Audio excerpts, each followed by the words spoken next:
Yep, she didn't get much oxygen. Come here. That's a hell of a ride, Campbell.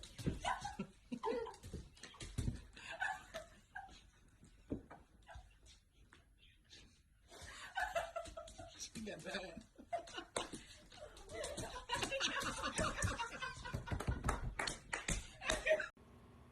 What's good, guys? Coach Mike here from City Living Dog, and the topic of discussion is how to claim yourself and claim your body from a dog that is excited, dominant, and loves to jump on people as well as yourself when you come in the house.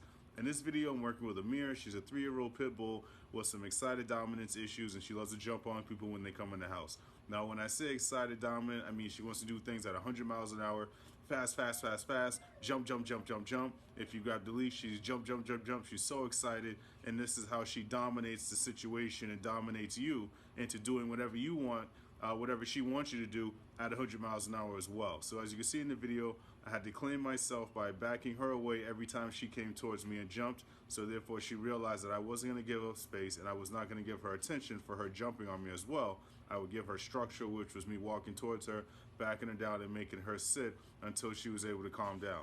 And as you can see by the end of the video, she was able to walk up to me without jumping, and she was able to